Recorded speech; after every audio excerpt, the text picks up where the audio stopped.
Jay, my man, thank you for coming on the podcast. Thanks for having me, Isaiah. It's really an honor. Thank you so much.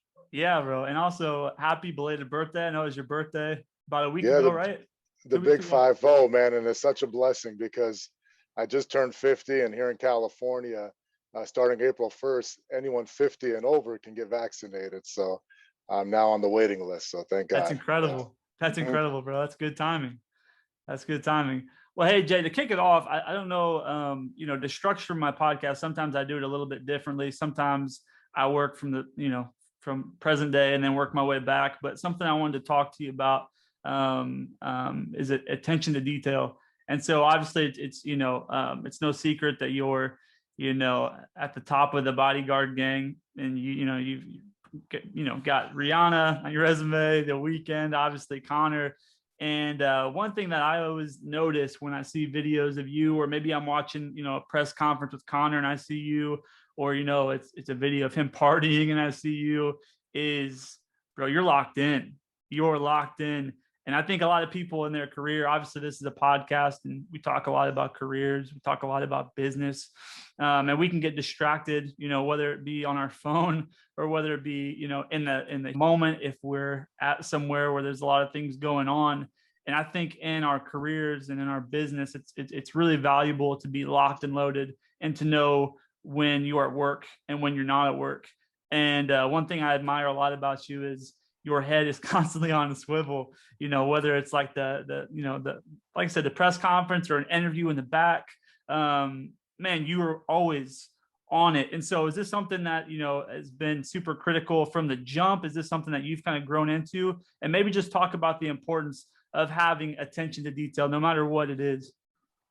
Yeah, attention to detail is critical, man, because especially in my line of work, you just never know when things are going to happen. So you always have to prepare for the unexpected.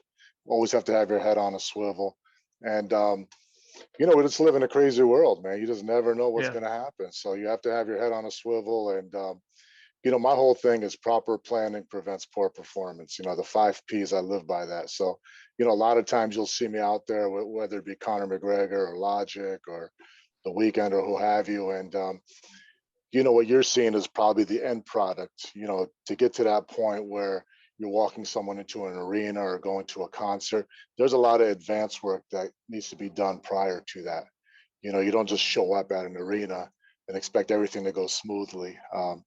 We're there a few days prior to that, getting guys in place, knowing where the exits are, the capacity, any threats, so on and so forth. So all this planning goes ahead, prior to the event. And then when you guys see it on TMZ or the UFC fight or what have you, like I said, I'd be lying to you if I took all the credit. There's a lot of guys that are behind the scenes that, again, are doing all the advanced work, getting everything set in place. But yeah, you just have to expect the unexpected when you're out there, and you just never know when things are going to kick off. And if they do, you definitely got to be ready. And for me, I credit a lot of that to my prior law enforcement experience. So, I worked over 20 years in law enforcement, whether it be with a sheriff's probation, parole, what have you. I did an internship with the police department as well. And also my education. I got my bachelor's degree in criminal justice from Minot State University. And I think they were also very important in molding me to where I am today, in the early stages of the criminal justice game. So that's pretty much it in a nutshell. But like I said, the planning is critical, and that's where things start, is right with the planning. If you don't plan properly, you're not going to have those effective security details, and you're not going to get called as often as I do for other details, because all it takes is one time. You screw up one time and things don't go well. There's a lot of people in this game, and believe me, when you screw up, they definitely will eyeball you, and it'll be Yeah. hard to find work, moving forward from that point on. Yeah, no, that's it's funny because what a lot of people see is they might just see you walking, you know what I mean, with your clients. But to know that there's all of that preparation that goes, I mean, hours of preparation that goes in, I think it's a testament to, like I said, anybody across the board with any career, man, it takes a lot of time to put that in. And even though, you might not be celebrated for it, or it might not be seen, it's valuable. But as you said, though, if you don't put the time in, man, it could get bad really quick. And so Oh yeah. you talked about, your law enforcement career, and I listened to an interview of yours, and you talked about your parole work, Yes. and just talking about networking. Obviously, you're great with people. Your resume's super impressive, but more than that, Jay, is just your character.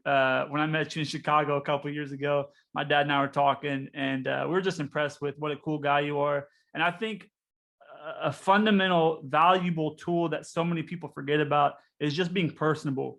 And so, what does that look like for you? How has your time in, parole, or any kind of networks prepared you to work with high level clients?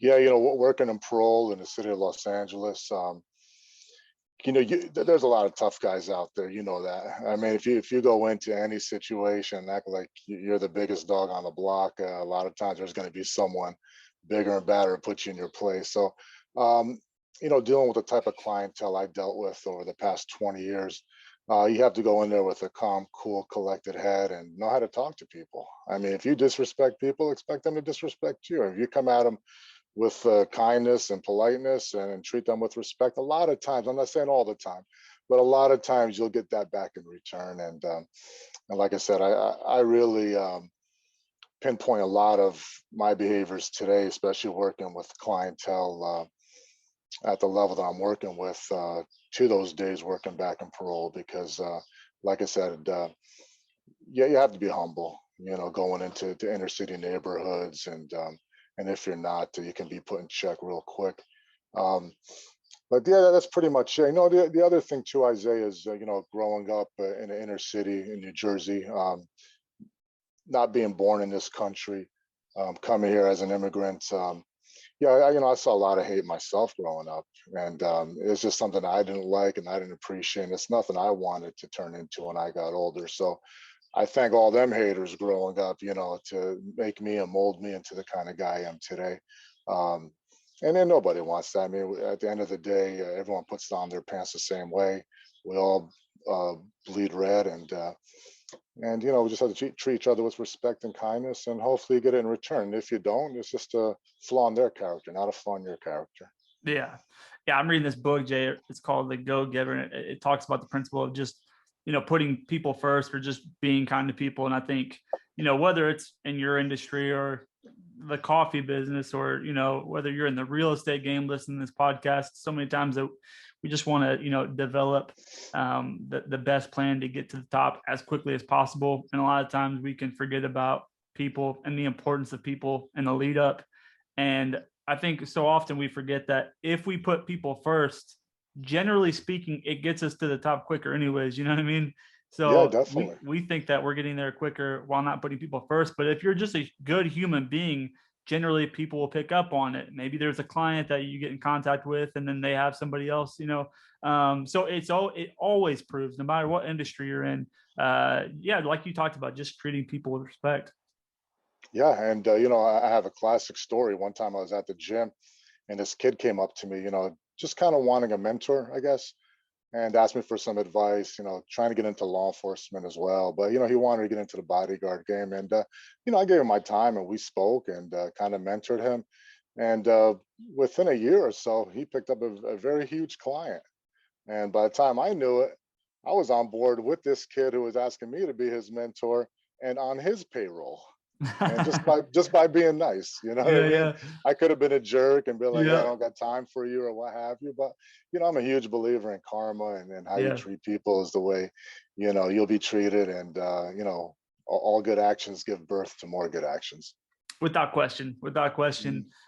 Something else I heard you talk about was just, finding something that you were passionate about. Obviously, that being in law enforcement, and growing up, maybe weren't the best in school. And Jay, my man, I can resonate with that in a big way. Yeah. I went to a private school, right, and there was, I think, only 12 kids that I graduated with. But I was certainly the last as far as academically. And it's funny though, but as I grew up, it's like as I got involved with things that I was passionate about or that I was interested in, I was a lot more knowledgeable, you know what I mean? Or I got a lot more knowledgeable. And so yeah, I think there's a lot of people that are in jobs that they hate. You know, it might have been school at first, but now they're just in a career that they can't stand. And so maybe just talk about, you know, what that looked like for you getting into, you know, the university on a full ride scholarship. And then you talked about your brother kind of being an influence to your decision, but kind of, you know, what did that look like finding your passion? Yeah, I mean, it's funny, you know, growing up, like I said, I wasn't the smartest student, but it was weird. You know, I spoke two languages, almost three languages. I was helping my parents with their taxes and their bills, and you know, making phone calls to what have you, as far as their medical stuff and all that. And there weren't too many people, you know, in the fifth, sixth, seventh grade doing this kind of stuff. But when it came to grades, my grades weren't there. So um, unfortunately, when you're going to school, that's kind of how they judge you, just by these grades. But they don't take into consideration, you know, this person speaks several languages, this person is doing all these things at home, you know, he's a latchkey kid. So you know, going into high school, same thing, just had, you know, I had to work a lot because, you know, my parents didn't have the best jobs in the world, so we weren't well off. So if I wanted the sneakers to play football or basketball, I had to go out there and work and get them myself, you know. So um, and graduating from high school, there was probably honestly 10 kids that had a lower GPA than I did coming out of there. And I was just fortunate to graduate because our dean of students was the head football coach. So he pulled a few strings and got me through that finish line. But hadn't been for him, I probably would have repeated 12th grade, and you know, nobody wants to do that. But you know, it's just where are your priorities? You know, back then my priorities were to work and to put money in my pocket and to provide just the basic necessities that most kids have. And I didn't have those things. So I had to go out there and work. But once I applied myself a little more as far as going back to school, you know, I went to junior college out here in California and was able to get a full ride scholarship to Minot State University. And the first person in my family to go to college, graduated with a 3.4 grade point average with a degree in criminal justice, something I'm really proud of till this day. No one can take that away from me. It's something I earned, and I'm really proud of. But yeah, I have an older brother. You know, he was in the Marine Corps, very physically active, pushed me, you know, kind of like my second dad. And if it wasn't for him, I don't know where I'd be today. But you know, we always have those mentors in our lives to get out there and push you, and he was one of them. And I'm grateful for him till this day. But Yeah. yeah, that's pretty much it, Isaiah. No, yeah, that it's valuable because, like I said, I think that there's so many people that just, I said they fail at something, or you know, they can't stand what they do, or they're not living life on their terms. But if they would just, you know, put their passion and their energy into something that they could, you know, make a really sustainable future to where, again, they're living on their terms, not the other way around. And so it's cool to see that you've done that, and you know how you've flourished in that. Jay, Conor. So Conor has been a huge inspiration to me, as he has been for legitimately millions of people. And it's funny because I can look back specifically on one year. So in 2015, with like the Chad Mendez fight, the Jose fight, um, um, that's actually what introduced me to watching UFC. So I was into it. We would watch, you know, the John Jones fights, but ever since, you know, Conor in 2015, I pretty much watch every fight every weekend. And so it's cool to see, you know, speaking about preparation and hard work, where that's gotten Conor. And so can you maybe just talk about, from your lens, you know, what an inspiration he's been for you, just being around him? Yeah, you know, prior to Connor, I was working a detail for Rihanna, and they told me, hey, there's this Irish kid in town looking, you know, for a bodyguard. And honestly, at that point, I had never really followed UFC. I was more of a boxing guy myself. Um, but then we met in Venice Beach, and his personality, my personality, we hit it off really well. You know, we had a nice security detail. We handled it very well for him in Venice, and he kind of went on his way, and I went on my way. And a few weeks later, his manager called and said, "Hey, Connor's coming back in town. You know, do you want to work for him? He's asking for you personally." And I go, "Oh yeah, great. You know, I would love that." And came back here and did another detail for him. And the second detail was a little more eye-opening because the first one, you know, I didn't see too much of what he was about. It was more just, him going to meetings and stuff of that nature. But the second time he came around, he was with Artem Lobov, and it was more of a training type of deal. You know what I mean? So they'd go out to Venice and some of the gyms and train, and just seeing his focus and Artem's focus and how dedicated they were to the game, it truly was an inspiration, because those are the type of people you want to be around. One thing I've always prided myself on growing up is, just trying to be around like-minded people is very important. You know what I mean? If you're going to hang out with knuckleheads, chances are pretty good you end up being a knucklehead. And if you Yeah. hang out with people who are positive and who have goals and aspirations to be bigger than what they are today, it kind of, trickles down to you. And that's one thing I really admired about Conors, was his goals, his work ethic, and his future and his vision. And when he set out to do something, um, he pretty much did it. You know what I mean? And there was nothing that was going to stop him. He sees a vision, he puts it in his head, and he applies it to his day to day. And by the time you know it, he's achieved it. And on top of that, he's just a great, genuine guy. A lot of times you see the stuff on TV, and it's a self-fights or what have you. But underneath all that, when the doors are closed, he's a guy who cares. I had a surgery not long ago on a hernia. He was reaching out to me, asking how I was doing.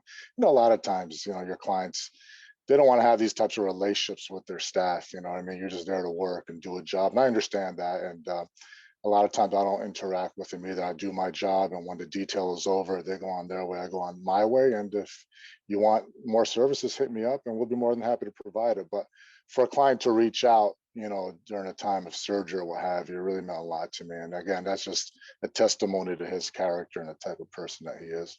Yeah, for sure. What year was that, Jay? You guys met at Venice? 2015. Really? Okay. Yeah. So yeah, that's Yeah. that same year. 2015. Yeah. Yeah. Yeah. It was right after the Mendes, right before the Aldo fight. Really? Yeah. Wow. If you see his stomach, he's got McGregor tattooed across his stomach. Yeah. That was the first time I worked with him, was when he got that tattoo in Venice Beach. Really? So if you see him without the McGregor tattoo on his That's stomach, before. That that was was before pre-Jay. me. Yeah. And if you see the McGregor tattoo, that was during my time. That's incredible. That's incredible. That's cool to hear. What did it look like too? I mean, because like I said, it could be for somebody that's not in the bodyguard game, but this is something that, being, a bodyguard for these individuals. How did you begin to network? Was it just one of the cases to where, your friend was like, hey, you want to make some money on the weekend? You know what I mean? I have no idea what that looked like for you. How did you get in initially? And then what was that like networking with the different individuals you did? It was a crazy scenario. When I came out here to Ventura, California to play junior college football, I was 18 or 19 years old, and they asked several of us, hey, there's this um, concert at the Ventura Fairgrounds. We're looking for some people that want to work security. And, we're all big guys and stuff. So I volunteered. Little did I know it was Jerry Garcia and the Grateful Dead. And, I'm on stage with Jerry Garcia. And, people are handing me flowers and weed to give to Jerry and stuff. And I just thought it was pretty cool, man. And my aspirations were to get into law enforcement. So I figured, once I got my foot in the door, that was something I really wanted to pursue a little bit later down the road once I established myself into law enforcement. I figured it wouldn't be too hard, being that we're here in LA, and there's over, I don't know, to 20,000 millionaires that live in LA County alone. So the need for security is pretty deep here. And if you have the credentials, it shouldn't be hard to find work. And so, I went out and got my degree. And once I got my degree and started working into law enforcement, just started networking with guys who were doing it. And, I would do the award shows, the BET Awards, the Golden Globes, the Oscars and all that stuff. So I started doing that for a while. And then I parlayed into individual clients, such as, Marilyn Manson and Rihanna and Logic and Conor and these guys. And been doing it ever since, over 20 years now. So I really enjoy it. And it's something I have a passion about, and it doesn't even feel like work some days. I believe it. It's inspiring, honestly. I mean this, but anytime I see somebody at the top of the game like that, it's inspiring to me, to just know that as long as you're consistent, you know what I mean, then you can get to where you want to be. So it's cool for me to see that. It's really cool for me to see that. So I appreciate you, Jay. I appreciate you coming on, man. And like I said before, I just appreciate your character. Yeah, thank you so much, Isaiah. And like I said, you're a stand-up guy, man. When I met you in Chicago, you just know how people are, and you're one of those good guys, man. So I was honored and real happy to be on your podcast. And anytime you ever want me back, please let me know. I'll be more than happy to be back here. My man, that means a lot.